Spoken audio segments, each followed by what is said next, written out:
बोलो कृष्ण बलदेव की जय। ओम नमो भगवते वासुदेवाय। भजो मन नारायण। श्रीमद् भागवत महापुराण सुख सागर चौथा स्कंध दूसरा अध्याय।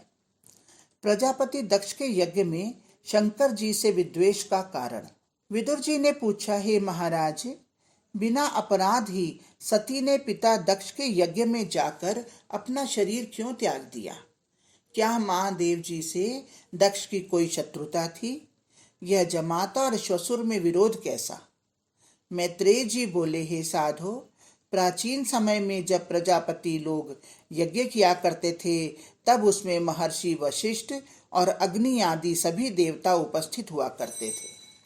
तब एक समय जब सभी देवता ब्रह्म सभा में बैठे थे और उनके तेज से सारी सभा प्रकाशित हो रही थी, उसी समय वहां दक्ष जी जा पहुंचे।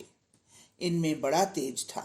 सभी लोगों ने उठकर दक्ष जी के प्रति सम्मान प्रकट किया, परंतु वहीं पर ब्रह्मा जी और महादेव जी बैठे ही रह गए। सब देवताओं ने दक्ष की पूजा की।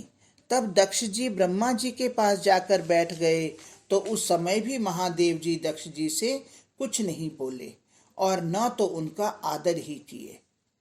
तब दक्ष जी अपना ऐसा अपमान देखकर उनसे रुष्ट हो गए और अपने नेत्रों को टेढ़ा कर तथा कुपित हो शिव जी से बोले, देखो महादेव, तुम बड़े ही असाध्य हो। तुम में जरा भी शिष्टता नहीं है। भला तुम्हारे जैसे निर्लज्ज से लोकपालों का क्या उपकार हो सकता है? मैं इस अशिष्ट अभिमानी महादेव को शाप देता हूँ कि इंद्र आदि देवताओं के साथ यज्ञ में इसको देवतुल्य भाग प्राप्त न हो। यह कहकर दक्ष जी क्रोध से पैर पटकते हुए यज्ञ स्थल से चले गए। शिव जी ने उनकी बातों का कोई प्रतिकार नहीं किया और वे निश्चल भाव से अपनी जगह पर बैठे रहे। दक्ष के इस शाप को सुनकर शिव के अनुयायी नंदीश्वर कांप उठे और यह शाप दे दिया कि दक्ष और इसके दुर्वचनों के समर्थकों को सशरीर जीवन का आनंद प्राप्त न हो सकेगा और कर्म कांड में पड़कर सर्वदा कष्ट पाते रहेंगे।